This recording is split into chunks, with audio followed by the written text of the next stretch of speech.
नमस्कार, आप देख रहे हैं आर हिंदुस्तान। फिरोजाबाद से प्रशांत कुलश्रेष्ठ की खास खबर।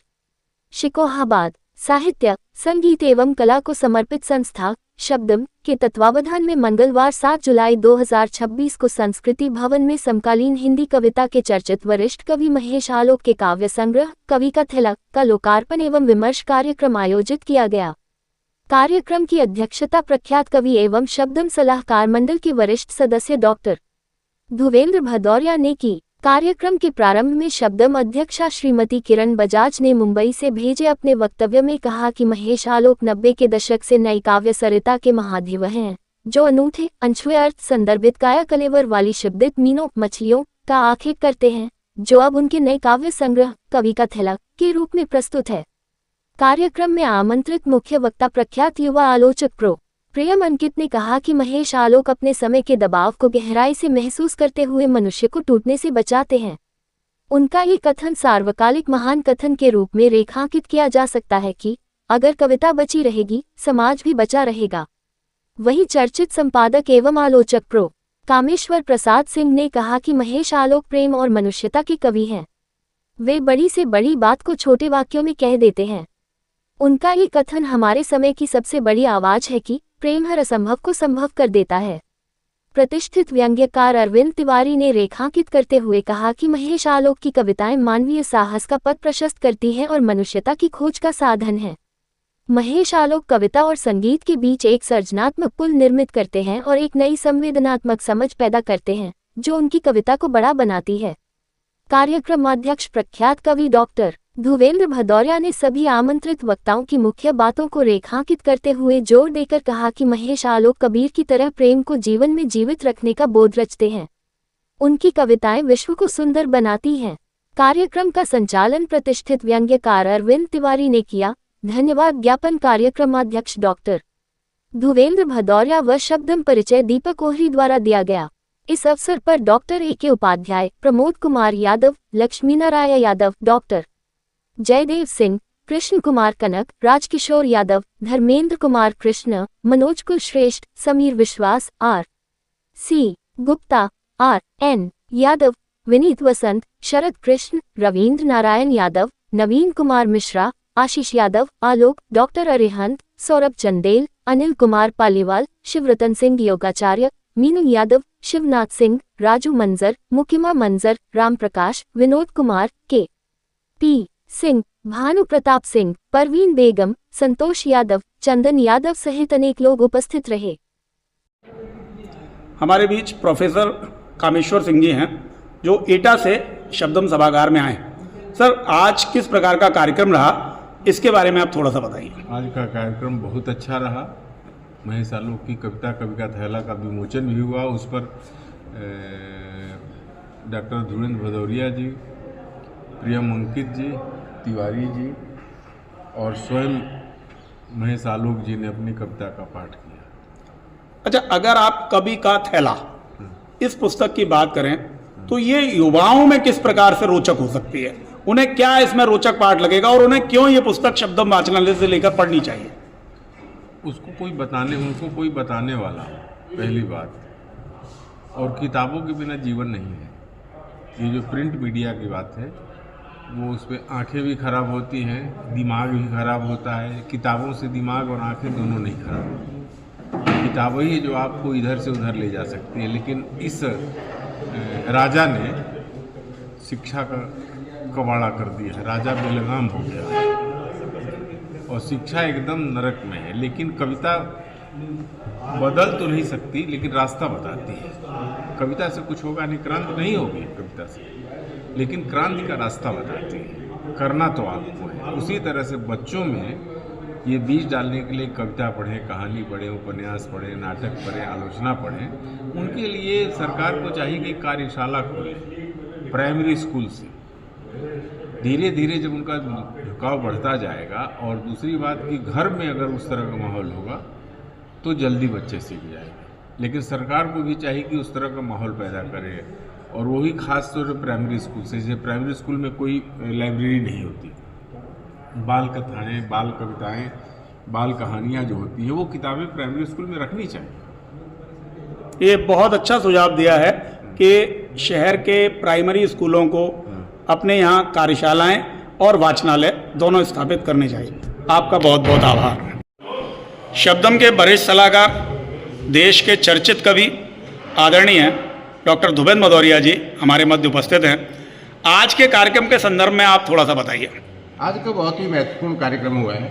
डॉक्टर महेश आलोक का नवीनतम जो काव्य संग्रह है कविता थैला, उसका लोकार्पण और उस पर विमर्श, और मुझे सौभाग्य मिला इसकी अध्यक्षता करने का। आनंद आया। बहुत ही सार्थक और समर्थ कार्यक्रम। नई कविता और नए वर्तमान नई पीढ़ी की कवि के द्वारा जो समकालीन कविता है किस दिशा में जा रही है, इस दृष्टि से इस कार्यक्रम का महत्व जो है सुखवाद जैसे स्थान पर बहुत बढ़ जाता है। नए बच्चे भी आए इसमें सीखने के लिए। पुरानी कविताएं तुलसी, सूर, कबीर को तो हम पढ़ते ही रहते हैं, लेकिन नई कविता किस दिशा में लिखी जा रही है। देखिए, आपने अभी नए बच्चों की बात की। बात अमूमन मंच की होती है, बैनर की होती है। अगर मैं आपसे पूछूं, शिकोहाबाद का श्रोतागण जो शब्दम सभागार में उपस्थित था, छोटी आयु से लेकर बड़ी आयु तक, आपको वो श्रोतागण कैसा लगा? क्योंकि किसी भी काव्य को सुनने के लिए अच्छे श्रोताओं की उपस्थिति बहुत आवश्यक है। श्रोता सारे समृद्ध थे और पूरे समय तक इस चर्चा ने उनको बांधे रखा। इसका मतलब है बहुत ही सुरुचिपूर्ण कार्यक्रमों को लगा। ये नए तरह का कार्यक्रम था। वो कवि सम्मेलन सुनते रहते हैं, कविताएं सुनते रहते हैं वैसी गाने वाली। तो यहाँ जो वैचारिक कविताएं हैं और जो कवि का थैला है महेश का, उसमें जीवन है। तो जीवन से जुड़ी हुई कविताएं सारी। तो कवि के थैले में कुछ नहीं था, जीवन था।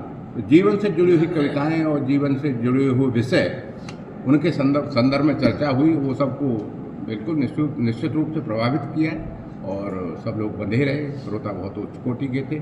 इसके लिए शब्दम का बहुत बहुत आभार कि उन्होंने ऐसे श्रोताओं को यहाँ पर बुलाया। आपका धन्यवाद। हमारे बीच आगरा कॉलेज आगरा के इंग्लिश के प्रोफेसर प्रियम अंकित जी उपस्थित हैं। प्रियम जी, सबसे पहले तो इससे इतर मैं ये जानना चाहूँगा, आप इंग्लिश के प्रोफेसर हैं और साहित्यिक कार्यक्रमों में आपकी रुचि, क्या ये विरोधाभास नहीं है? देखिए, अंग्रेज़ी का मैं प्रोफेसर हूँ, लेकिन अंग्रेज़ी में भी तो साहित्य रचा जाता है और साहित्य की कोई भाषाई सीमा नहीं होती। साहित्य तो सीमा से परे जाता है, उसको भाषाई और दैशिक सीमाओं में क्या बांधना, वो तो उससे बचता है। प्रेम जी, आज कवि का थैला जो महेश आलोक जी के काव्य संग्रह का लोकार्पण हुआ और उस पर विमर्श हुआ, आप इस पुस्तक के कुछ अंशों पर अपना प्रकाश डालिए। देखिए, सबसे बड़ी बात जो इस पुस्तक की है वो ये है कि इसमें जो प्रयोग धर्मिता है, वो सबसे बड़ी बात ये है कि वो पाठक को बड़े प्रेम से अपने करीब लाती है। वो प्रयोग का आतंक नहीं पैदा करती। उसमें प्रयोग के लिए प्रयोग नहीं है, उसमें कई सारी चीज़ें हैं। जैसे एक कविता में जो है महेश जी कहते हैं कि सड़क के पाँव में छाले। अब छाले तो मनुष्य के पाँव में होते हैं, लेकिन सड़क के पाँव में छाले हो गए हैं। तो ये जो है, ये बिंब इस तरह का, तो ये इस तरह के प्रयोग जो हैं, ये पाठकों को उनकी समझ को भी समृद्ध करते हैं और उनकी कल्पना को भी समृद्ध करते हैं। तो मुझे लगता है कि इस संग्रह की जो सबसे बड़ी खासियत है वो ये है कि यह पाठक की समझदारी को तो समृद्ध करती है, लेकिन कल्पना के रास्ते, बरास्ते इमेजिनेशन, तो उसके इमेजिनेशन को भी वो बहुत समृद्ध करती है। प्रियम जी, अंत में मैं यही पूछना चाहूँगा, जैसे अभी आप आगरा कॉलेज आगरा में हैं, चाहे बात इंग्लिश के साहित्य की हो चाहे वो हिंदी के साहित्य की हो, आपको नहीं लगता वर्तमान युवा इससे दूर होता जा रहा है?